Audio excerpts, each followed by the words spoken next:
Welcome to Shorty SuperCoach. How are we, guys? It's great to have footy back. We were getting a bit of an intra-club match for North Melbourne. I was watching the Dogs and Essendon yesterday on the replay. So, yeah, it's been good.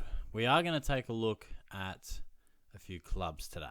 We've got St Kilda, Sydney, West Coast and the Dogs. And that'll round out our club previews. So, and then pretty much it'll be like getting into pretty consistent team updates, thoughts here and there on some of the practice games and what happens there. We'll have some league codes coming out too. And yeah, the lives are well and truly underway every Wednesday. We did have the internet drop out last week, which was just so much fun. But I was bloody in my car recording. I don't know what was going on, mate. I couldn't hotspot to my phone. I'm all good if the internet drops out, but why can't I hotspot to my phone, bro? I mean, it's just next level shit. So I literally I was like, nah, fuck it. I'm driving around the corner. I can hotspot my phone around the corner. So I was a throwback to Shorty just doing videos in the front seat of his car. But look, let's get stuck into it because these videos, by the nature of it, do tend to be a little bit longer. So let's take a look at St Kilda. And I feel like there's not a stack to talk about regarding the Saints.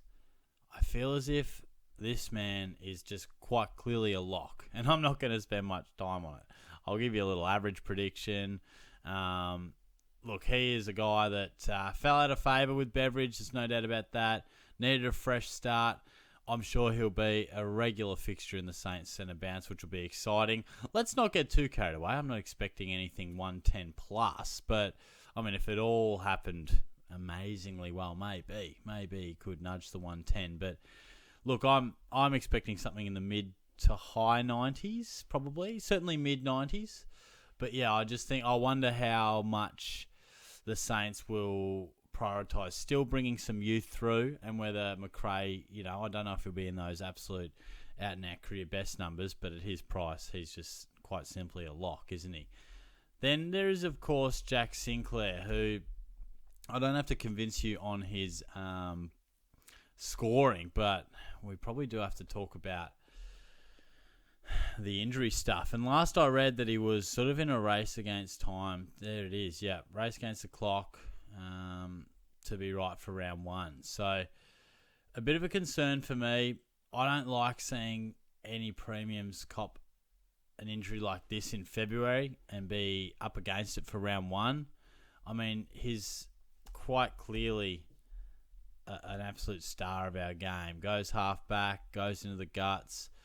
He's an easy watch, 105 plus guaranteed. I think he could certainly average 110, but I'm probably looking to play around him with this injury. So I'm probably looking to just go elsewhere. And maybe some of you might go elsewhere to his teammate, Nasai Wanganeen-Millera, who is just all class. And he's not even 22 yet.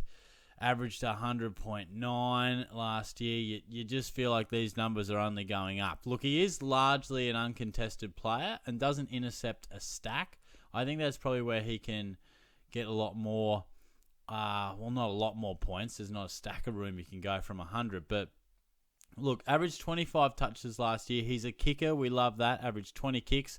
And you guys might remember, I started him in 2023. So I want to claim him. I was a believer from a long way out. I got the year wrong, but I think I was onto him pretty early. And let's have a look at these contested numbers. I'd imagine he only has like 6 contested possessions a game. 5.4. So he's definitely a handball receive type of guy. Intercepts of 5, could maybe get a touch more, but look, you're probably going to see the improvement come from his numbers, maybe slightly improving in terms of, what did he go last year? Very consistent. He's a very consistent guy. Barely plays a bad game, but we haven't quite seen a ceiling from him with just the one score over 120, and that was a 134 against the Bombers. Maybe his one and only goal for the year helped him get across the line there, but I think he could average about 105 this year. I feel like he's a guy that maybe throwing the odd tackle a little bit more, slightly more contested or intercept footy, but he's a class operator. I know there's some people in the media hoping that he gets a bit of centre bounce time and forward of the centre. Maybe some scoreboard impact and involvement there might help his scoring. But look, he's not one that I've had in my team at all this pre-season, but I do really like him. So I can see upside in the price. I see the numbers going up. Not drastically, but I think they will go up. So he's definitely someone to consider. And then we've got, the young fellas in this guy who I barely even knew who he was. Can barely spell his name. But he is a guy that I think we're hanging our hopes on in the back line, aren't we? Because I feel like most of us have 2 or 3 rookies on the field, and this kid is one of them. And to be frank, I've got no idea whether he plays round 1 or not. I mean, you think he has to be firmly in consideration. He's a top 10 pick, averaged some really good numbers in the under-18s, as you'd expect. So all the talk is that he's a hard runner, a guy that could probably go off half-back, maybe onto a wing. And I think at the price of about 170, there's a reason he's very popular. But these two guys, it's hard for me to give you too much thought on. I mean, we really just need to see what they produce in these practice games to win them over. Harry Boyd's another one. Probably most of ours are 3 at the moment. He had some ridiculous sample form. Now, he's a mature ager, may line up alongside Rowan Marshall. Let's, again, wait and see. But he had some outrageous... Look at this, average of 42 hitouts, 20 disposals, 10 clearances per game. And I believe there was a SuperCoach or AFL fantasy score of over 200 in there. So I wonder if we can find that. But yeah, crazy stuff. Like I've often said, I don't often spend too much time on rookies, but because we're a bit close to the start of the season, I just wanted to mention them. But clearly the proof will be in the pudding of these practice games. We're just going to have to find out. We're going to wait and see. I think they're very good chances to play round 1. Boyd probably less so. It'll just depend how they want to approach it. How do I look at his individual games? I do not know. Let me have a quick look. Let me get back to you. Okay, let's have a look if we can see some of these huge games here. He had some massive numbers, didn't he? I wonder if there's one that absolutely stands out for us. No, thank you. But yeah, some huge hit-out numbers, some big possession numbers as well. Like, even look at that. That could be the game. 30 touches, 48 hit-outs. Clearances, that's ridiculous. 17 clearances. So this guy's clearly too good for the state levels. It'll just be a matter of if St Kilda, who often want to give support to Rowan Marshall, whether they choose to go a 70-30 split or... he's every chance to be subbed off regularly, depending on the game. And so, yeah, I don't see him as a guy that we want to be putting on the field, but hopefully he can be a handy R3 and make us some money. But, yeah, again, a big watch for the practice games. Let me know if you're feeling like I'm missing anyone for St Kilda. I feel like their most relevant picks were McRae and Filippo, and it's absolutely frustrating that we lost Filippo. Moving on to the Swans. And again, I don't have to convince you much on Callum Mills, do I? I mean, this guy, whether it's halfback, whether it's midfield, and I'm hearing midfield by all reports, but this guy is a 90-plus average, easy. Even coming back from such a stint off. Some of these 110-plus numbers are through the midfield. 23 was when I reckon the Swans were very much undermanned down back, and he was forced to play... sort of key defensive post. I remember down at the Cattery once, he was on Tom Hawkins. I was like, what is going on? But as you can see, a couple of sub-affected games, including a 4. So even in a tough year, he would have averaged over 90 if we took that out. So he is priced beautifully. He should be everyone's D3 or 4, depending how deep you want to go there. But you can lock Callum Mills in. Probably a guy, Riley Bice is one that's a big pre-season watch. Mature age recruit, had some nice numbers. I think as a halfback flanker, maybe for Werribee, if my memory serves me correct. Yeah, Werribee Footy Club, 24. I was reading an article, averaged 21 touches, few intercepts. I reckon he was playing a different type of position, and then it's a serious mo too. We love that. But then, moved to halfback, had a real thriving season, and he's one that, from what I've read on Big Footy, probably not in the best 22 right now, but could earn his place in there. Got to be on the radar. A guy that I'm really liking, and last time I looked, he was only in 6% of sides, is Angus Sheldrick. We've seen a little bit of hype over the last week or so, but he reminds me of just a bit of a Errol Goulden type with the left boot, sort of just that rugged look about him as well, can win the hard ball. But again, injury just destroyed him last year. But he did show some signs when he did play in 23. Like, he had a run here of like 61, 91, 93, 102, and then finished with a 53 and either fell out of favour or got injured. So he can certainly find the footy. And I remember us talking about him at this stage of the year. Like, who was this kid? Sydney have found another one. But we've barely seen him since. So I'll be interested to see what ownership he is. Again, this is why I don't really like talking about rookies too much on here, because what can I really tell you? All I can really say is, I love the look of him. I think he's every chance. You'd imagine the Swans are going to blood some new guys, particularly with Dean Cox, gives him every opportunity.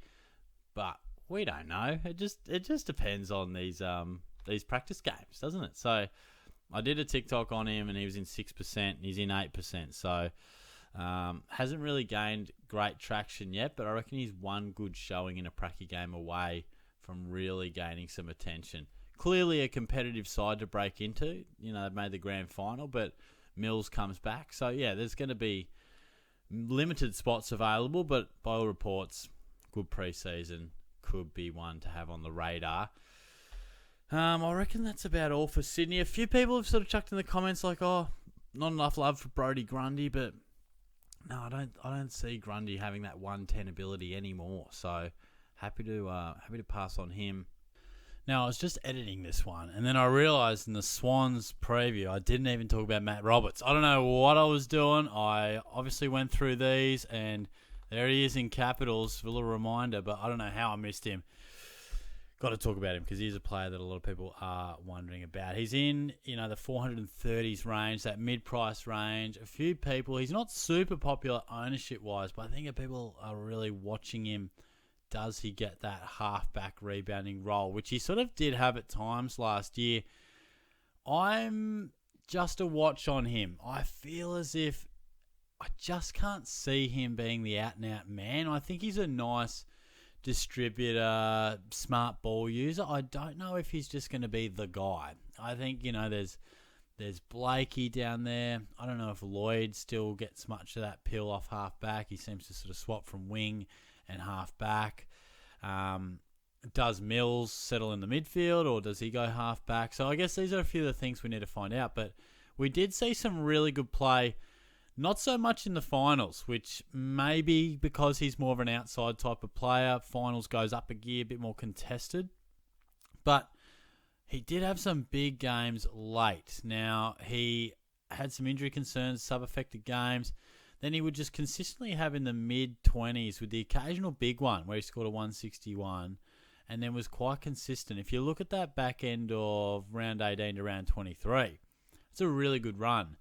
I must admit, he'd really have to convince me. I would be surprised if I were to go with him. He just feels to me like a nice player, but not necessarily the guy that just takes every kick out or, geez, get the ball in Roberts' hands. I don't know if he's that. I just think he's a quality player and a crafty cog in that back line. But I just feel like the Sydney half-back line and the rebounders will be shared around.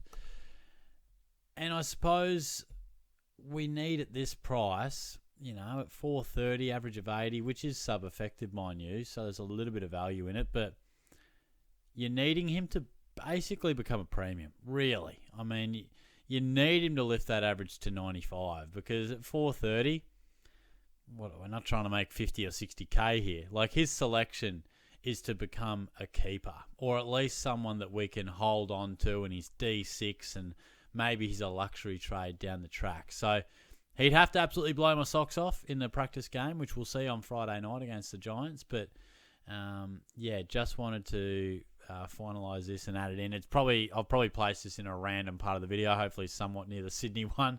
Let's see how my editing goes. But just wanted to chuck that one in there. Let's take a look at the West Coast Eagles, and this guy is probably the biggest headache of my life right now. I do not know. I feel like my team looks better when he's in it because it allows me to do so many other things, clearly, because he's cheap. But then I really think about it and I'm like, God, this is fraught with danger. You know, if it all went pear-shaped, he could be injured or out of the side by round 4. He's barely made any cash, and now we're just stranded on an island of a 290k guy, and our cash cows haven't beefed up yet, and no one's really fallen too far from the top in our rucks, and it's like, what do we do? I'm just going to have to develop 300k out of nowhere. So it could be a disaster. But then the flip side is, if he is the number 1 ruck, which he is having a ding-dong battle with Bailey Williams at the moment, clearly he's a guy that can average some good numbers. He's gone high 80s a couple of times. Limited sample size because he's barely been able to get his body right at the best of times. Some of these low numbers are because of form as well. What's my read on it? To be honest, I think he's going to be their number 1 ruck. And I feel like that's a little bit of an outside prediction at the moment. Last I read, he did come off the ground with a bit of back soreness. Yeah, that's concerning. But they'll be having him in cotton wool anytime he gets a little bit sore. So I'm not getting too anxious about that. The way I'm looking at it, West Coast, they've lost Darling. They're very much going through that rebuild stage still. I think they see Bailey Williams as a forward ruck. So I think it's almost certain, if these guys are fully fit, I think it's certain that both Flynn and Williams play in the same team, which may not sound ideal, but I think they see Flynn as the main guy in the ruck, taking more of a 60 to 70% split. I'm thinking Nick Bryan, Sam Draper type of stuff. I'm feeling like Flynn could still produce some solid numbers even with that, and I think they would like Williams to be more of a forward. So my gut feel is that Flynn will be a popular selection. It's in the hand of the gods as to whether he gets injured or can find some good footy early, because there's always pressure on these selections. They got to find their best footy pretty early, otherwise we get too nervous and we trade him anyway. So I'm backing him in, to be honest. I've seen a few discussing even Reedy at the Dockers. I know that was a few club previews ago, but all of a sudden, with Darcy out, it's like Reedy's going to be the number 1 ruck. Jackson's going to play sometimes mid, sometimes forward, sometimes ruck. So, geez, I'm looking forward to seeing some of these practice games to really see what's going on against actual opposition. So, we're going to learn a lot, but this one we need to learn a lot more about. We'll talk about Harley Reid, but I also just want to talk about, look, Hewitt, lock him in. There's plenty of opportunities in the midfield for a guy like Hewitt. Lock him in. I think Bo Allen, maybe a bit like, I don't know if he's a lock. I feel like he's maybe not quite locked into that West Coast side like many of us feel. I think a lot of us have Essendon's, Sardar Hooley and Bo Allen and their high ownership, but I don't know if either of those guys are locked in the best 22. Look, they're every chance, don't get me wrong, but watch this space. Hutchison, mature age guy, mid-season pick, was actually more of a forward, I believe, and then in the last game was thrown into the midfield against Geelong, had 6 clearances, 24 touches, scored 102. All the talk is he's been training on a wing, wing/midfield, maybe the occasional run on the ball. I'm really interested in more so Ryan Marrick, which we'll talk about in a moment, but there's a few people giving Hutchison some love, and look, it's not without decent reason either. I could see it working out solidly. The issue is that these guys aren't cheap. Yes, they're maybe under, but 233 and 223, just makes you go, gee, we better get this right if we do go with him, because we're probably wasting 70 or 80k, maybe 100k on another good option further down. So if we go with the old expensive rookie, gee, we better nail it. So they're a high watch for the pre-season.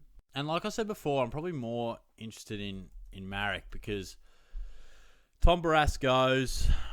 He was drafted more as a forward as well, but I'm just feeling like he has gone back. Well, I'm not feeling it. That's what's happened. And I'm feeling like he could actually be a bit of a distributor down there. If you watch a few of his highlights in his younger years in some of the either underage comps or state level, he actually is a fairly nice user of the footy. And in those games did play behind the ball. So I feel as if he could be a fella that does actually impress. And he'd definitely be my preference out of those two. I could see him averaging around 80 if it all clicked. Just a nice, chill roll behind the ball. He is good overhead, gets some intercept marks.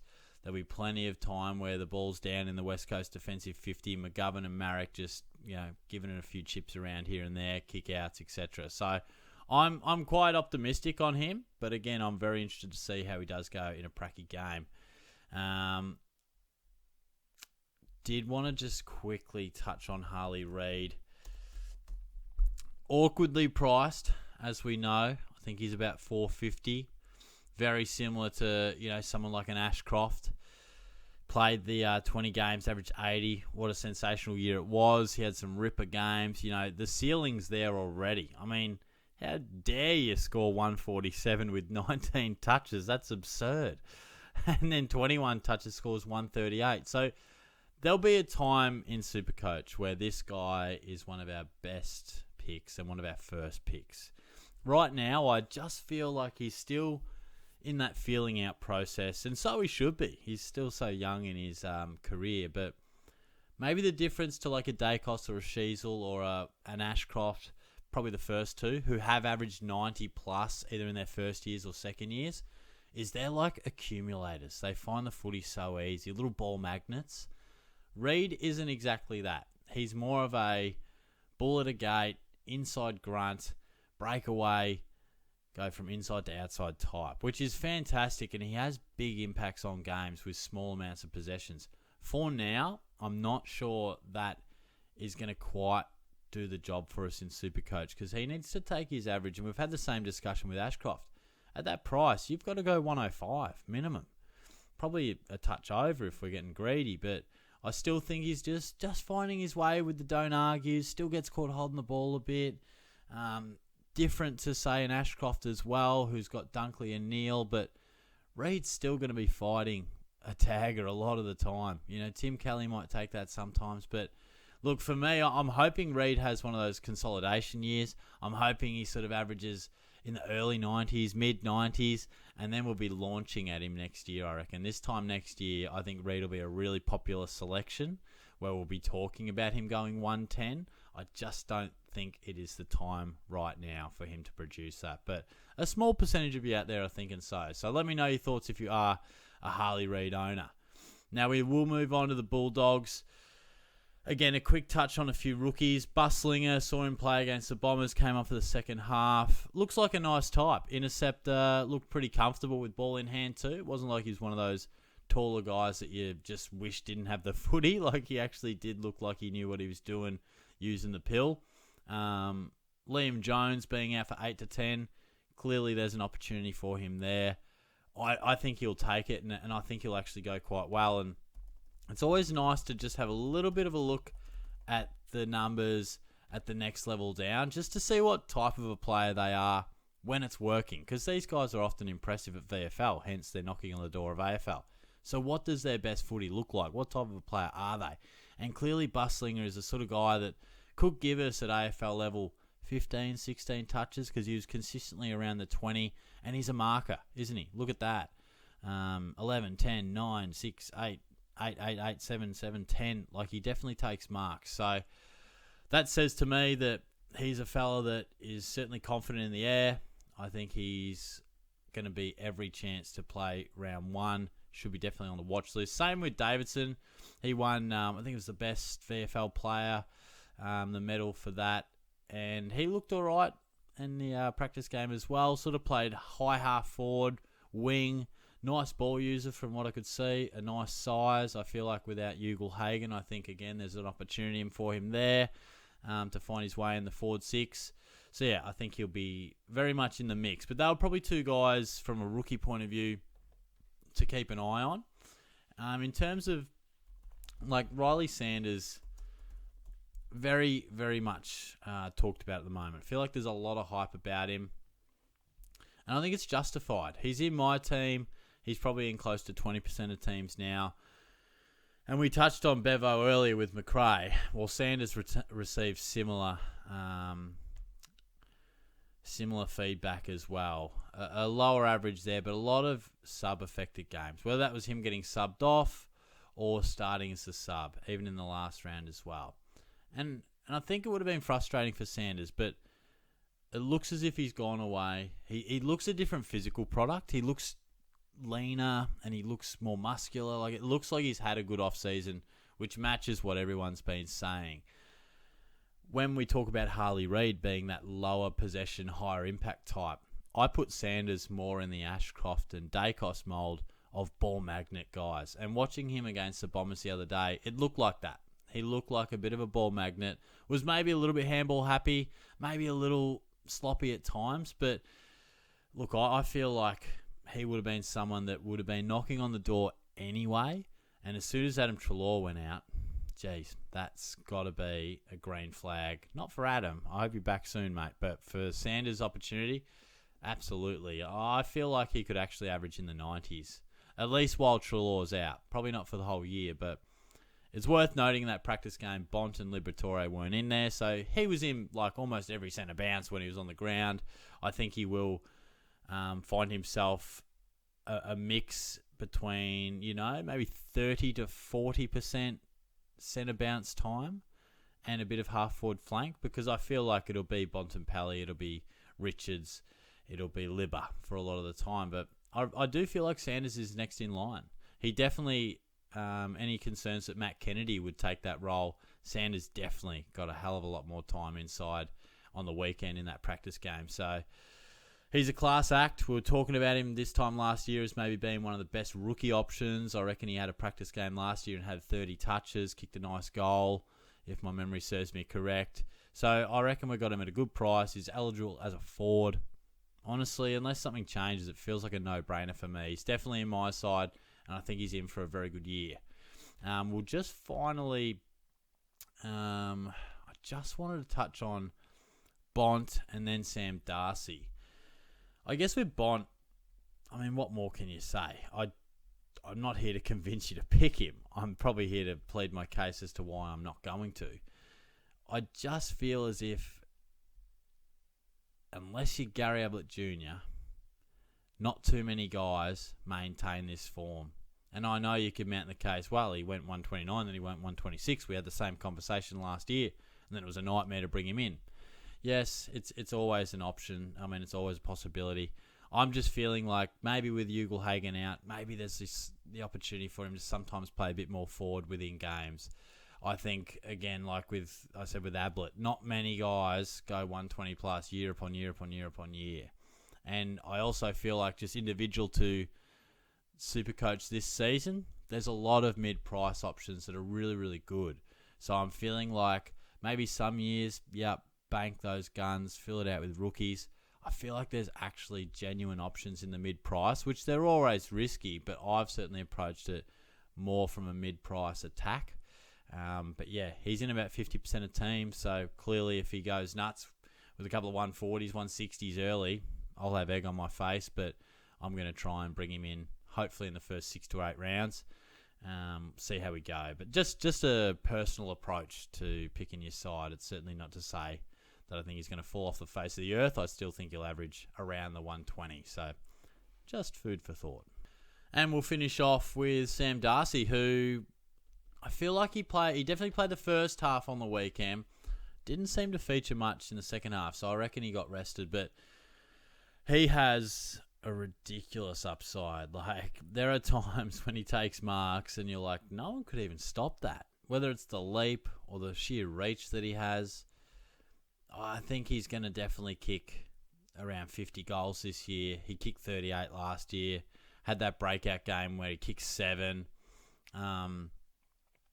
Probably didn't see a stack of ruck time. I feel like some people have been like, oh, with English struggling or whatever, maybe rucks more. He's definitely their forward, definitely a key forward at this point, who will pinch hit in the ruck. I'm not interested in picking him. He's 427, I believe. 427. Averages 79 last year.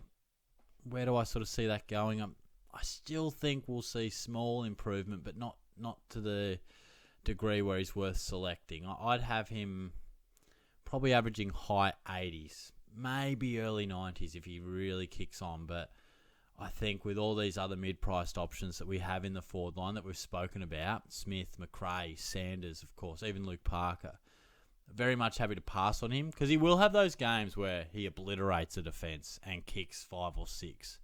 But he's still very young as a key forward, and he will still have those games where he scores like 40 or 50. So that's where I see him. He's not super popular, but I know a few people have mentioned him in the comments, so just wanted to touch on him. But yeah, that is all in terms of the preview for the last 4 clubs. Thanks for getting involved. Pretty much, it's getting pretty close, really. We'll have round 0 not far away at all, 20-odd days, maybe less by now, which is bloody exciting. But also, you got to start to make some actual decisions. I'm sort of like, you play around with your team heaps now. You're like, ooh, I probably got to actually really hone in on this. The crystal ball's starting to move on, and actual reality is starting to set in. So I look forward to finalising our team soon. Like I said off the top, we'll have some league codes coming your way. We'll have live Q&As going on. And the quiz will be back once we're in the footy season. So looking forward to that. But, yeah, thanks for sticking around. I'll talk to you soon. Cheers.